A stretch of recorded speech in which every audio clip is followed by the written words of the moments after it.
చేసినటువంటి చెత్తను అక్కడ డంప్ చేయడం జరుగుతుంది. తద్వారా ఆ యొక్క చెత్త వల్ల మల్గి సమీపంలో ఉన్నటువంటి గ్రామాలైన మల్గి గ్రామానికి తీవ్రమైన దుర్వాసన మరియు అక్కడ ఆ యొక్క చెత్తకు నిప్పంటించడం వల్ల ఆ యొక్క పొగను మల్గి గ్రామంలోకి తీవ్రంగా ప్రవేశించడం ద్వారా గ్రామ ప్రజలు తీవ్ర అనారోగ్యానికి గురి కావడం జరుగుతూ ఉంది.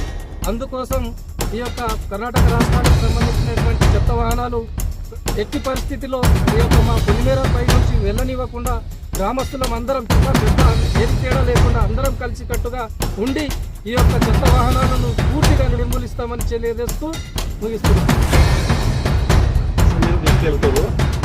తీసుకెళ్ళినా కదా సరే, మేము కూడా 2021లో మా ప్రాంతంలో చెత్త వేస్తుందని చెప్పి వాహనం నింపడం జరిగింది.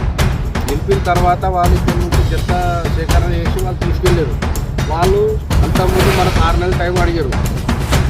ఏది ఆల్టర్నేట్ మేము చూసుకుంటామని 6 నెలల దాకా సరే మేము ఇబ్బంది లేదని చెప్పేసి వాహనాలు ఉంటాయని చెప్పి మేము అభ్యర్థాలు చేయలేదు.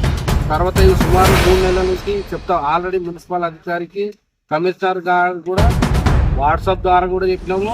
పొల్యూషన్ బోర్డు కూడా చెప్పినాం. బీదర్ పొల్యూషన్ బోర్డు పట్టించుకోలేదు. మళ్ళీ జిల్లా సంగారెడ్డి గారికి కూడా ఇన్ఫామ్ చేసినాం. నేలకల్ మండల అధికారి కూడా ఇన్ఫామ్ చేసినాం.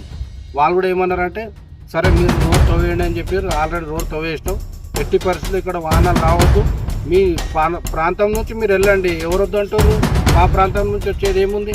ఆల్రెడీ ఈ రోడ్ నుంచి మొత్తం అక్కడిక్కడ చెత్తలు వేసుకుంటూ పోతున్నారు. ఈ రైతులకు చాలా అనేక ఇబ్బంది అవుతుంది. కాబట్టి ఎట్టి పరిస్థితులు ఈ వాహనం ఇక్కడ వచ్చే ప్రసక్తి లేదు అని చెప్పి తెలియజేస్తాం.